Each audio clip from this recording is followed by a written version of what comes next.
Hello, my name is Ben Schwartz, and welcome to another edition of the Albany Firebirds Review and Preview Show.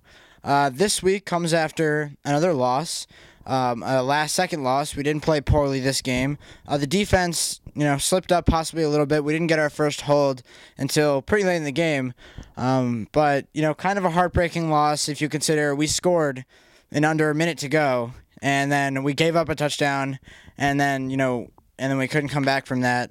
That last drive was kind of depressing a little bit. I couldn't be at the game this week because I had a family issue, so hence the reason that I don't have any interviews this week, which is kind of unfortunate. I know that that's one of the big things, but there certainly are some things to say about this game.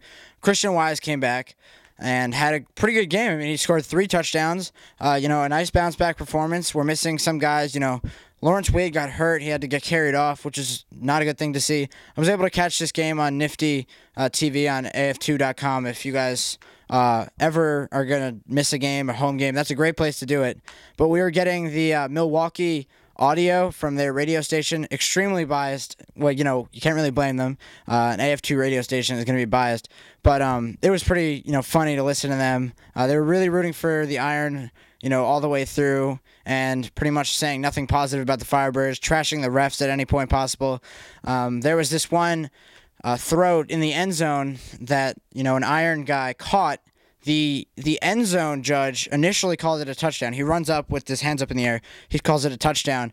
But when you look at the replay, the ball was on the ground once he was running with it. So he actually never even had possession of the ball. So the refs were smart enough, I compliment them on this, to get together and say that was not a touchdown. And the announcers were, pretty funny. I mean, they were like, well, the refs pretty much screwed up here. You can't just, change a call. What happened. He had possession for 2 steps, some crazy stuff. So it made the game a little bit weird because we were getting, obviously, the home broadcast. But, that was pretty funny. Throughout the rest of the season, we don't have that many tough opponents. I mean, we're 3-6 now, but if you think about it, we have some opportunities to make ground. We only play Scranton one more time, so we don't have to lose to them again.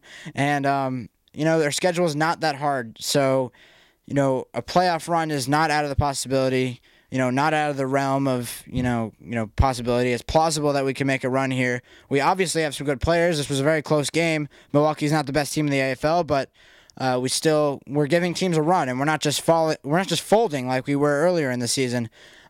Players are being utilized in different ways. Of course, Bednarik, if you saw last week's interviews, is being used on special teams as a receiver. The team is getting a little creative with play calling. Wassel's doing very well.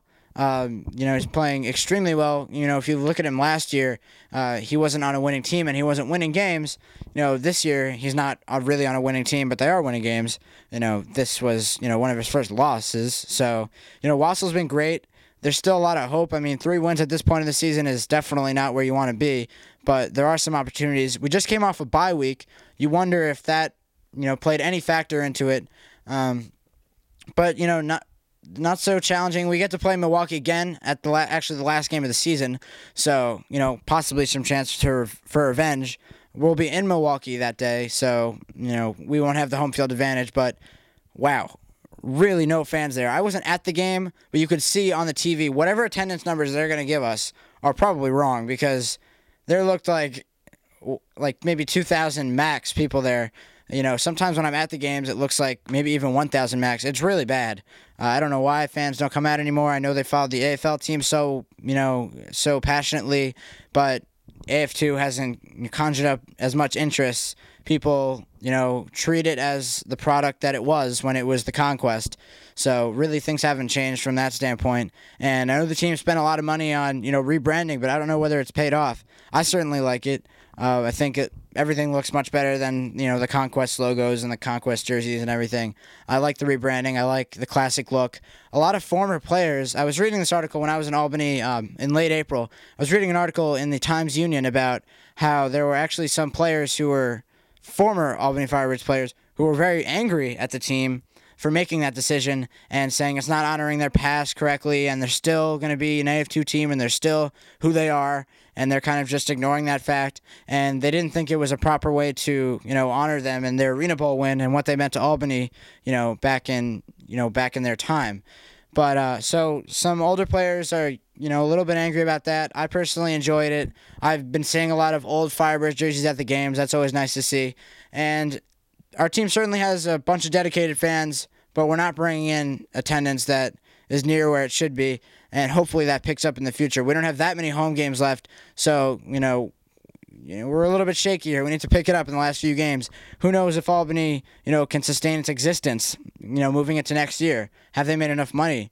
They're in a nice stadium. Not a lot of teams play there. But, have they been able to afford, keeping up this franchise? And who knows? They were going to fold last year until they decided to become the Firebirds. So we'll have to wait and see. The only thing we can do is attend these games. So, get your friends together, buy group tickets, do whatever you can because we need to get fans at these games. And, I will see you next week. Try to get some interest together. Thank you.